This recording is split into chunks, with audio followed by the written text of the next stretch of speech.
होय होय होय होय होय फाइनली फाइनली फाइनली हमारा देश 15 अगस्त 1947 को आजाद हो गया। इसलिए सेकंड चैप्टर स्टार्ट हो गया। अब सेकंड चैप्टर क्या है? इकोनॉमिक डेवलपमेंट का। इंडियन इकोनॉमी 1950 से लेकर 1990 तक, इसके बारे में हमने पढ़ना है कि 1950 से लेकर 1990 तक के बीच में क्या हुआ। तो चलिए पढ़ते हैं। सबसे पहले इकोनॉमिक सिस्टम। इकोनॉमिक सिस्टम क्या होता है?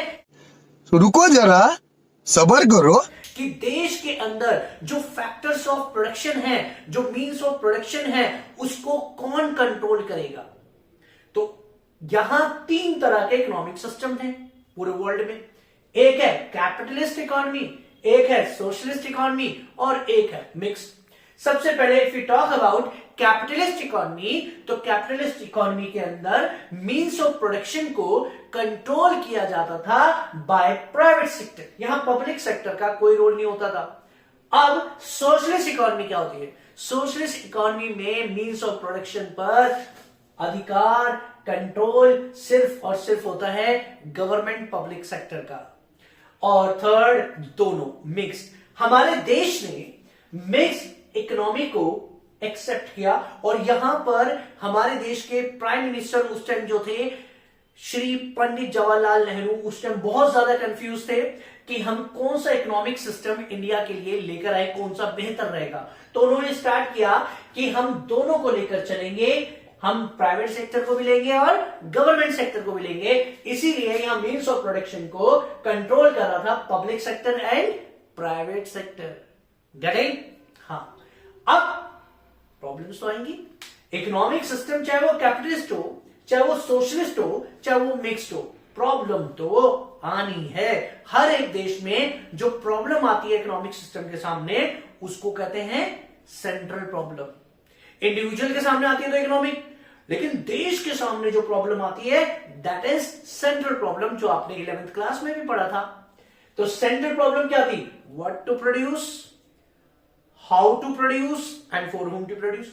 व्हाट टू प्रोड्यूस का मतलब गवर्नमेंट, चाहे वो कोई भी हो, चाहे वो प्राइवेट सेक्टर हो, चाहे वो गवर्नमेंट सेक्टर हो, चाहे वो दोनों हो, डिसीजन इस बारे में भी लेना था भैया बनाएगा, बिकॉज रिसोर्सेज आर लिमिटेड।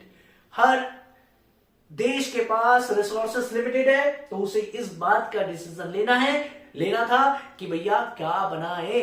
हर कोई देश इस बात का डिसीजन लेता है what should be produce and in what quantity, क्या बनाए और कितनी क्वांटिटी में बनाए, है ना। उसके बाद how to produce, which technique should be use, हम कौन सी तकनीक का इस्तेमाल करें, लेबर इंटेंसिव या कैपिटल इंटेंसिव, है ना। And for whom to produce, भाई प्रोडक्शन किसके लिए करें, कौन से सेगमेंट के लिए करें, कौन से फैक्टर्स के लिए करें, लैंडलॉर्ड्स के लिए करें, कैपिटलिस्ट के लिए करें, किसके लिए करें, बिजनेसमैन के लिए करें, जॉब वर्कर्स के लिए करें, किसके लिए करें, गरीबों के लिए करें या अमीरों के लिए करें, किसके लिए प्रोडक्शन करें। तो ये 3 प्रॉब्लम थी इकोनॉमिक सिस्टम में, सबसे मेन, हर एक देश के लिए इंपॉर्टेंट। अब इन प्रॉब्लम्स को सॉल्व करने के लिए कहानी ऐसे चलती आ रही है, बल्कि पिछले चैप्टर से चलती आ रही है कंटिन्यू। इस प्रॉब्लम को सॉल्व करने के लिए इकोनॉमिक प्लानिंग का इस्तेमाल हो। अब इकोनॉमिक प्लानिंग क्या थी? इकोनॉमिक प्लानिंग होता क्या है? इकोनॉमिक प्लानिंग का मतलब होता है जो भी हमारे इकोनॉमिक डिसीजन है, what to produce, how to produce, for whom to produce, उसके लिए प्लान करना। और कैसा प्लान करना? पहले बहुत अच्छी तरीके से देश में मैक्रो लेवल पर क्या करना, सर्वे करना, then we will take decision about that. तो ठीक है ना। तो इकोनॉमिक प्लानिंग का मतलब उसके बारे में प्लान करना, क्या देखते हुए, पूरे देश के बारे में सर्वे करने के बाद अपना डिसीजन लेना, प्लान करना, ठीक है ना, प्लानिंग के लिए। तो उसे कहते थे इकोनॉमिक प्लानिंग। और इकोनॉमिक प्लानिंग के लिए गवर्नमेंट ने एक प्लानिंग कमीशन क्या किया, सेट किया। प्लानिंग कमीशन सेट किया गया। कब सेट किया? 1950 में। और इसके हमेशा जो चेयरमैन होते थे वो होते हैं प्राइम मिनिस्टर। यानी जिस टाइम पर ये 5 ईयर्स प्लान चलता है, तो उसके जो चेयरमैन होते हैं, इस प्लानिंग कमीशन के चेयरमैन कौन थे? Prime minister Pandit Jawaharlal Nehru. उनकी अध्यक्षता में ही क्या किया गया, ये प्लान स्टार्ट किया गया, प्लानिंग कमीशन। प्लानिंग कमीशन का जो टाइम पीरियड होता था वो 5 साल का होता था। कितने साल का होता था? 5 साल का। और प्लानिंग कमीशन को अब एग्जिस्टेंस में नहीं है। प्लानिंग कमीशन को 1 जनवरी 2015 को इसको हटाकर नीति आयोग बना दिया गया। नीति आयोग, ठीक है, इसका नाम क्या रख दिया? नीति आयोग। अब ये नीति आयोग क्यों रखा गया? इसका फुल फॉर्म क्या होती है? National institution of transforming India. National institute of transforming India. तो नीति आयोग का मतलब ये था। अब वो प्लानिंग कमीशन नहीं है, अब वो नीति आयोग है। अब इसका जो टाइम पीरियड स्टार्ट होता है वो होता है 1 अप्रैल से लेकर 1 अप्रैल से लेकर हमारा फर्स्ट प्लान जो बना, जो स्टार्ट किया हमने, लॉन्च किया हमारा फर्स्ट प्लान 5 ईयर प्लान, वो स्टार्ट हुआ 1 अप्रैल से लेकर 1951 से स्टार्ट हुआ और चला कब? 31 मार्च 1956 तक। तो इस तरह से हमारे प्लान चलते गए और 2017 तक हमारे 12 5 ईयर्स प्लान कंप्लीट हुए। ठीक है, तो ये हमारा इकोनॉमिक सिस्टम था, उसकी प्रॉब्लम्स थी। अब हम पढ़ रहे हैं वाई दिस कोलैबोरेशन। हम ये प्लानिंग कमीशन क्यों बनाया, हमने ये प्लानिंग कमीशन क्यों बनाया, हम ये 5 ईयर्स प्लान की कहानी क्यों पढ़ रहे हैं, हम 5 ईयर्स प्लान क्यों बनाना चाहते थे। 1950 में हम पढ़ रहे हैं, तो 1950 से 1990 तक तो हम टोटली इसी से क्या करना चाहते थे, अपने गोल्स को अचीव करना चाहते थे। तो अब हम वही अपने गोल्स पढ़ रहे हैं कि उस टाइम पर जब हमारा ये गोल स्टार्ट हुआ, हमारा 5 ईयर प्लान, उस टाइम पर जब 5 ईयर प्लान स्टार्ट हुआ तो हमारे क्या गोल्स है? हर एक देश का सपना होता है ग्रोथ। क्या होता है? ग्रोथ।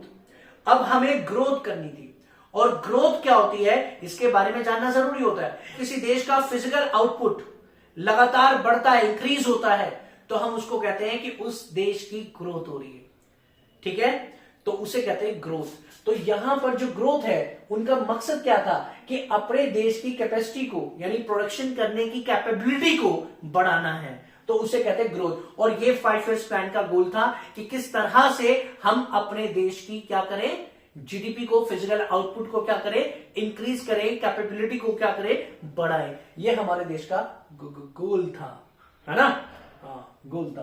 तो आप इसमें कंट्रीब्यूट करना, ठीक है ना? हाँ, हमारे देश का सपना पूरा करना। आगे भैया, अब अगला मॉडर्नाइजेशन। मॉडर्नाइजेशन में क्या था कि 2 बातें अपनाई गई। एक तो new technology, adoption of new technology, और दूसरा चेंज इन सोशल आउटलुक, नजरिया। ठीक है, सबसे पहले अगर मैं बात करूं एडॉप्शन ऑफ न्यू टेक्नोलॉजी, तो न्यू टेक्नोलॉजी में क्या था कि नई नई मशीन्स का आना, नए नए प्रोडक्ट। पहले आपको पता है कि मम्मी क्या है, वो मसाले पीसती थी, तो उसके बाद मिक्सी आई, हाथों से क्या कपड़े धोती थी, धप धप धप। लेकिन अब क्या आ गया, मशीन आ गई। यानी न्यू टेक्निक को हम क्या कर रहे हैं, एडॉप्ट कर रहे हैं। और जितना हम नई टेक्निक को एडॉप्ट करते हैं, हम मानते हैं कि हमारे देश में मॉडर्नाइजेशन आ रहा है। तो 5 ईयर्स प्लान का मकसद क्या था? Adoption of new technology. सपना था कि हम भी दूसरे देशों की तरह, जो डेवलप कंट्रीज हैं, हमारे देश में भी नई नई टेक्निक आए। तो हम मॉडर्नाइजेशन कब मानेंगे? जब हमारे देश में नई टेक्निक आएगी बाबा। उसके बाद change in social outlook. Change in हमारा नजरिया, देखने का नजरिया, समझने का नजरिया। हम पहले क्या समझते थे, यानी हमारे जो बुजुर्ग थे, या पहले आपने सुना होगा कि नहीं नहीं लड़कियों को पढ़ाया नहीं जाता, लड़कियां ठीक है घर ही अच्छी लगती हैं। तो ये सामाजिक जो सोच है उसको बदलना, ये हमारे 5 ईयर्स प्लान का मकसद था। अवेयर करना लोगों को। ठीक, अच्छा, हमको सिखा रिया है। अब थर्ड पॉइंट, सेल्फ रिलायंस, आत्मनिर्भर। आज भी हमारे देश के प्रधानमंत्री बोलते हैं ना कि आत्मनिर्भर बनो, है ना? तो आत्मनिर्भर, और बात सही है भाई, आत्मनिर्भर बनना है। और वो प्यारे प्यारे बच्चे, यानी आप सब अगर मेहनत करोगे तो हमारा देश एक दिन पूरी तरीके से सेल्फ रिलायंट होगा। अभी तक तो हो रहा है, काफी था हद तक हो गया, और एक दिन ऐसा आएगा पूरी तरीके से। हमने पढ़ा था कि हम डिपेंड करते थे फॉरेन डिपेंडेंसी। तो सेल्फ रिलायंस कब माना जाएगा? जब हमारी फॉरेन डिपेंडेंस क्या हो जाए, कम हो जाए, रिड्यूस हो जाए, और हम अवॉइड कर दे फॉरेन इंटरफेरेंस। यानी जो विदेशी आके इंटरफेयर करते हैं हमारी इकोनॉमी में या किसी भी चीज में, वो क्राइसिस क्या हो जाए, कम हो जाए। तो सेल्फ रिलायंस में क्या है? सेल्फ रिलायंस में फॉरेन डिपेंडेंस को कम करना और फॉरेन इंटरफेरेंस से बचना। ये कब होगा? जब हमारा देश सेल्फ रिलायंस होगा। और किसके हेल्प से होगा? इकोनॉमिक प्लानिंग से, 5 ईयर्स प्लान से। और इक्विटी, अमीर और गरीबों के बीच का जो डिफरेंस है वो रिड्यूस होना। वो कब होगा? कि भैया अमीरों से टैक्स थोड़ा ज्यादा ले लो क्योंकि उनके पास ज्यादा पैसा आ रहा है, तो उनसे टैक्स लेके कहां दे दो? गरीबों को दे दो, जो हमारे देश की गवर्नमेंट करती है। खर्चा गरीबों पर ज्यादा, अमीरों पर कम। इससे क्या आएगी? इक्वालिटी रहेगी। तो इक्वालिटी में क्या है? Equity between poor and rich. और इसका एम क्या था? कि हर किसी को बेसिक नीड्स मिल पाए, हर किसी को निजी निम्न आवश्यकता हर कोई अपनी अपनी पूरी कर सके।